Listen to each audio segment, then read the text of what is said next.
ሰላም ጤና ይስጥልኝ እንደምን ሰነበታችሁ ክብር ለሚገባችሁ ዓለም ሙሉ የምትገኙ የቻናላችን ቤተሰቦች ብሩታው ሰላምታችን በእያላችሁበት በምድር ዳርቻ ይድረስልን እያልን ዛሬ ከሀገርና እስከ ዓለም ጫፍ ድረስ የሚገኙ አዳዲስ መረጃዎችን ወደ እናንተ እናቀርባለን። የብራን አድማጮቻችን ቀድሞ ዩቲዩብ ቻናላችን ስለተዘጋብን በአዲስ ቻናል ወደ እናንተ ተከስተናል።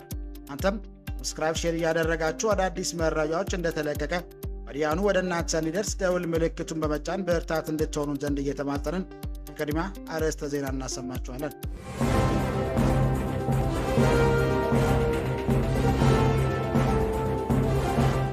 ኤርትራ ሰራዊቷን በአስቸኳይ ከግዛቷ እንድታስወጣና ድርድር ዝግጁ እንድትሆን ኢትዮጵያ ጠየቀች። ኤርትራ ሰራዊት ተቆጣጥሯቸው ከሚገኙ የኢትዮጵያ ሉዓላዊ ግዛት እንዲወጣና ድርድር ዝግጁ እንዲሆኑ የኢትዮጵያ ውጭ ጉዳይ ሚኒስቴር ጠየቀ። የኢትዮጵያ ውጭ ጉዳይ ሚኒስቴር ቅዳሜ ጥር 30 2018 ዓ.ም ኤርትራዊ የውጭ ጉዳይ ሚኒስቴር በጻፈው ደብዳቤ ላይ ኤርትራ የኢትዮጵያ ሉዓላዊ ድንበር በመጣስ በሰሜን ምስራቅ አቅጣጫ የሚገኙ አካባቢዎችን ተቆጣጥራ እንደምትገኝ ገልጿል። ታደምጡታላችሁ። ኤርትራ ትርጉም የለሽ ውዝግብ ውስጥ ለመግባት ፍላጎት የለኝም ስትል ኢትዮጵያን ክስ አጣጣለች። ኤርትራ ኢትዮጵያ ያቀረበችን ክስ ትርጉም የለሽ በማለት በዚህ ውዝግብ ውስጥ ለመግባት ፍላጎት እንደሌላት በማስታወቂያ ሚኒስትሯ በኩል ባወጣችው አጭር መግለጫ አስታወቀች። ኢትዮጵያ ውጭ ጉዳይ ሚኒስቴር ኤርትራ ወደ ኢትዮጵያ ግዛት መግባት የተወሰኑ አካባቢዎችን ተቆጣጥራለች፣ እንዲሁም ታጣቂዎችን ትደግፋለች ሲል ቅዳሜ ዕለት በጻፈው ደብዳቤ ክስና የድርድር ጥያቄ አቅርቦ ነበር። አብራችሁን ስትቆዩ የምትሰሙት ይሆናል።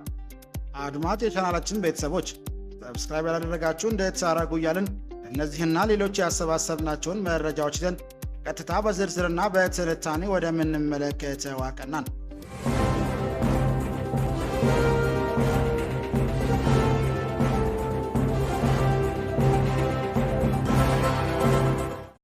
ኤርትራ ሰራዊቷን በአስቸኳይ ከግዛቷ እንድታስወጣና ለድርድር ዝግጁ እንድትሆን ኢትዮጵያ ጠየቀች።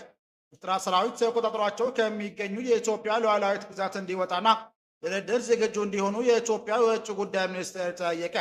ኢትዮጵያ የውጭ ጉዳይ ሚኒስቴር ቅዳሜ ጥር 30 2018 ዓ.ም ኤርትራውያን የውጭ ጉዳይ ሚኒስቴር በጻፈው ደብዳቤ ላይ ኤርትራ ኢትዮጵያ ሉዓላዊ ድንበርን በመጣስ በሰሜን ምስራቅ አቅጣጫ የሚገኙ አካባቢዎችን ተቆጣጥራ እንደምትገኝ ገልጿል። የውጭ ጉዳይ ሚኒስቴር አቀባይ አምባሳደር ነቢያት ጌታቸው ደብዳቤውን ትክክለኛ ለቢቢሲ አረጋግጠዋል።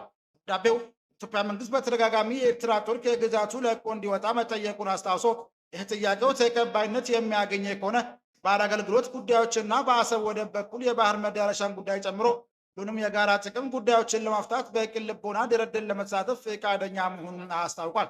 የውጭ ጉዳይ ሚኒስትር ጌዲዮን ጢሞቴዎስ ጻፈውና ለኤርትራ የውጭ ጉዳይ ሚኒስትር ኦስማን ሳላ በተላከው በዚህ ደብዳቤ ኤርትራ ሰራዊት ለረጅም ጊዜ የኢትዮጵያ ሉዓላዊ ግዛትን በመጣት ሰሜን ምስራቅ አቅጣጫ መቆጣጠሩንም ጠቅሷል። እዚህ ደብዳቤ ላይ ሁለት ሀገራት በሚያዋስናቸው አካባቢዎች ኤርትራ መንግስት በስም ላልተጠቀሱ የተለያዩ ታጣቂ ቡድኖች ቀጥታ የቁሳቁስ ድጋፍና እርዳታ እንደሚያቀርብም በመጥቀስ ወንጅሏል። ደብዳቤው ላይ የታጣቂ ቡድኖች በስም ባይጠቅስም ሲቀደም የኢትዮጵያ መንግስት ኤርትራ ለህወሓትና ለፋኖ ታጣቂዎች ድጋፍ ያደርጋል ሲል መወንጀሉም ይታወሳል። ኢትዮጵያ በደብዳቤው ላይ የኤርትራ መንግስት ሉዓላዊነትና በድንበር ላይ ከሚፈጽመው ጥሰት በተደጋጋሚ እንዲጠቃ ቢጠይቅም ጥረቱ ሰሚ አላገኘችም በደብዳቤው ላይም ገልጿል። ባለፈው ጥቂት ቀናት ሁለቱን ሀገራት በሚያዋስናቸው ድንበር አካባቢ ሳዩት ለውጦች የኤርትራ መንግስት ተጨማሪ የጥፋት መንገድን መምረጡን ያመለክታል ሲል የውጭ ጉዳይ ሚኒስትር በደብዳቤው ላይ አመላክቷል። የውጭ ጉዳይ ሚኒስትር የኤርትራ መንግስት በደብዳቤው ላይ በስም ካልጠቀሳቸው ታጣቂዎች ጋር ኤርትራ መንግስት ወታደራዊ እንቅስቃሴ እያደረገ እንደሚገኝ በደብዳቤው ላይ ጠቅሷል። ሰሜን ምስራቃዊ የኢትዮጵያ ድንበር የኤርትራ ጦር ወታደሮች ወደ ኢትዮጵያ ጋር ዘልቀው መግባታቸውና ሰሜን ምዕራብ የሀገሪቱ ድንበር ደግሞ የኤርትራ ጦር አማጺ ቡድኖች ጋር እያደረገ ያለው የጋራ ወታደራዊ እርምጃ ጸብጫሪነት ብቻ ሳይሆን ፍጹም የሆነ ወረራ ነው ሲል ድርጊቱን አውግዟል። አክሎም ይህን ተቀባይነት የሌለው ሁኔታ ለመቃወም ኤርትራ መንግስት ወታደሮቹን ከኢትዮጵያ ግዛት በአስቸኳይ እንዲያወጡና ከአማጺ ቡድኖች ጋር ያለውን ትብብር እንዲያቆም በይፋም ጠይቋል። ሁለቱ ሀገራት የጋራ ብሔራዊ ጥቅምን ባስከበረ መልኩ አላቀ የመከባበር ስሜት ለመካከርና ዝግጁ ነን ያለው የውጭ ጉዳይ ሚኒስትሩ ደብዳቤ አሁን ኤርትራ በኩል የተከፈተው ትንኮሳ ግን በምንም መመዘኛ ተቀባይነት የሌለው መሆኑን አስታውቋል። አክሎም ኤርትራ ሰራዊቷን በአስቸኳይ እንድታስወጣና ለሰላማዊ ድርድር ዝግጁ እንድትሆን በይፋ እንጠይቃለን ሲል በአጽንኦት ጠይቋል። ለግማሽ ምዕተ ዓመታት ያህል ሁለቱም ሀገራት የማያባራ ግጭት ላይ እንደኖሩ የሚያብራራው ደብዳቤው ይህ አይነቱ የግጭት አዙሪት በውይይትና በዲፕሎማሲያዊ ጥረት አልባት ሊያገኝ የሚችልበት እድል እንዳለ መግለጹ በኤርትራ በኩል በጎ ምላሽ ከተገኘ የኢትዮጵያ መንግስት ልዩነቶችን በሰላማዊ ድርድር ለመፍታት ዝግጁ መሆኑን ያብራራል። የውጭ ጉዳይ ሚኒስትሩ የኢትዮጵያ ሉዓላዊነትና የግዛት አንድነት እንዲከበር ያቀረብነው ህጋዊ ጥያቄ አዎንታዊ ምላሽ ካገኘን የኢትዮጵያ መንግስት የባህር ላይ ጉዳዮችና ከአሰብ ወደብ በኩል ወደ ባህር በር ጉዳዮች ጨምሮ አጠቃላይ የጋራ ጉዳዮች ላይ ሁሉን አቀፍ እልባት እንዲያገኝ በቅን ልቦና ድርድር ለማድረግ ፈቃደኛ ነን ብሏል። የኤርትራ መንግስት በኩል እስካሁን ለዚህ ደብዳቤ የሰጠ ይፋ ባይኖርም ጋራ መከባበርና መተሳሰብ ግንኙነት ለመፈተሽ ቆርጠን ተነስተናል ያለው የውጭ ጉዳይ ሚኒስትሩ ደብዳቤ ቀና ምላሽ እንደሚያገኝ ተስፋውን ገልጿል።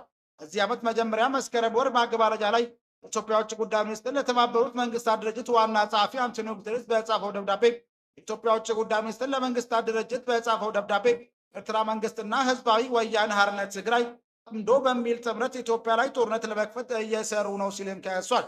ጥር ወር መጀመሪያ ላይ ደግሞ የኢትዮጵያ ፌደራል ፖሊስ ኤርትራ መንግስት ከኢትዮጵያ ውስጥ ባንዳዎችና ታሪካዊ ጠላቶች ጋር በማበር ከትግራይ ህወሓት በኩል የተላኩ ያላቸውን ከ56 ሺህ በላይ የተለያዩ የጦር መሳሪያ ጥይቶችን በቁጥጥር ስር ማዋሉን አስታውቋል። ኢትዮጵያ በጎረቤት ሀገር የኤርትራ መንግስት በአማራ ክልል ለሚንቀሳቀሱ የፋኖ ታጣቂዎች የተለያዩ አይነት የጦር መሳሪያ ጥይቶችን እየሰጠ ነው ስትልም ትከሳለች። ባለፈው ዓመት ሐምሌ ወር እንዲሁም ኤርትራ ጦር አባላት በኢትዮጵያ ድንበር ያሉ አካባቢዎች ተቆጣጥረው እንደሚገኙና የከፋ ጥሰቶችን መፈጸም መቀጠላቸውን ሪፖርቶቹ እየወጡ እንደሆነ ኢትዮጵያ ለተባበሩት መንግስታት ድርጅት ከሳለች። የተባበሩት መንግስታት ድርጅት የኢትዮጵያ ተወካይ አምባሳደር ጸጋብ ከበበው ከፋ የሰብአዊ መብት ጥሰቶችን በድንበር አካባቢዎች እንደሚፈጸሙ ሪፖርቱ መጥቀሳቸውን ቀጥሏል ሲሉ ነበር በወቅቱ የተናገሩት።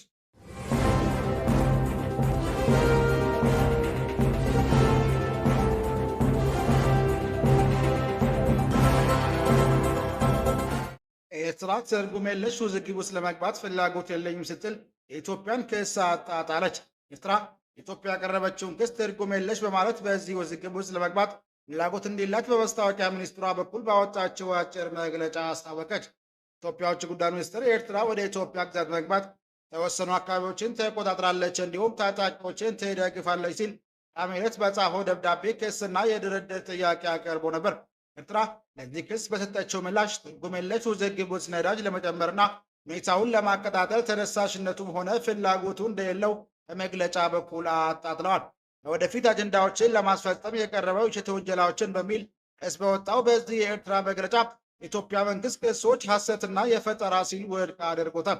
የኢትዮጵያ ውጭ ጉዳይ ሚኒስትር የካቲት 30 2018 ዓ.ም የኤርትራውያ ውጭ ጉዳይ ሚኒስትር በጻፈው ደብዳቤ ላይ ኤርትራ ሰራዊት ተቆጣጥሯቸው ካላቸው ሉዓላዊ ግዛቶች እንዲወጣና ድርድር ዝግጁ እንዲሆን ጠይቋል።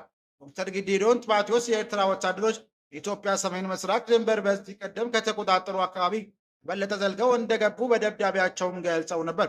የድንበር አካባቢዎች የነበሩ የባለፉት ጥቂት ቀናት እንቅስቃሴዎች የኤርትራ መንግስት በሁለቱ ሀገራት መካከል የበረታውን ውጥረት የበለጠ የሚያባብስ መንገድ እንደመረጠ እንደሚጠቁም ሚኒስትሩም ገልጸው ነበር።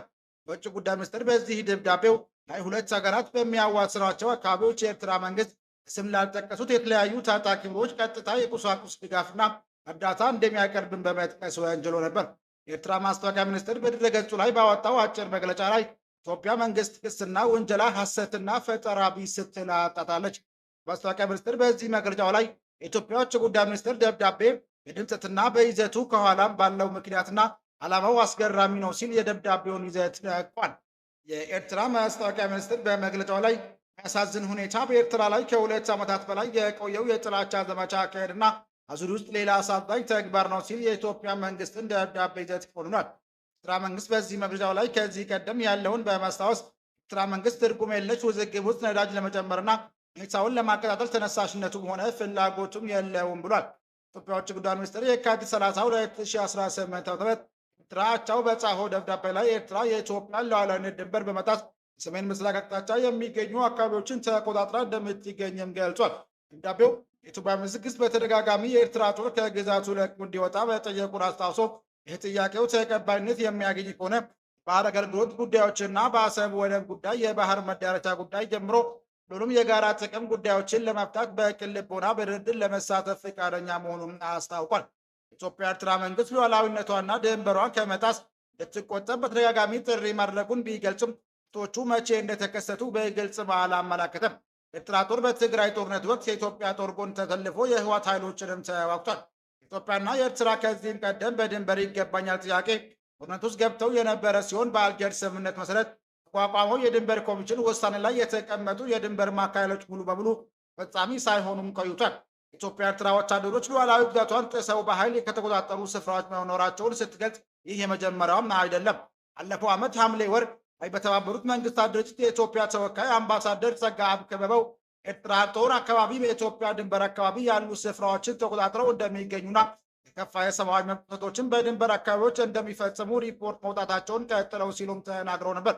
መስከረም ወይም መገባደጃ ላይ የኢትዮጵያ ውጭ ጉዳይ ሚኒስትር ለተባበሩት መንግስታት ድርጅት ዋና ጸሐፊ አንቶኒዮ ጉተሬዝ በጻፈው ደብዳቤ ኤርትራ መንግስትና ህዝባዊ ወያነ ትግራይ ጽምዳጅ በሚል ጥምረት የኢትዮጵያ ላይ ጦርነት ለመቅጠል እየሰሩ ነው ሲልም ከሷል። መንግስት በተደጋጋሚ ለሚያቀርበው ክስና ውንጀላ የኤርትራ መንግስት ውድቅ ሲያደርግም ቆይቷል። ኢትዮጵያ የኤርትራ መንግስት ከህወሓትና ፋኖ ጋር እየሰራ ነው ስትልም ወንጀላም ይታወሳል። ክቡራን አድማጮቻችን ለዛሬ ያዘጋጀንላችሁ መረጃዎች ይህን ይመስል ነበር። ሰብስክራይብ ማድረግ፣ ደውል ምልክቱን መንካት እንዳይጠፋችሁ እያልን ሌላ ዜና እስክንገናኝ ድረስ መልካም ቀን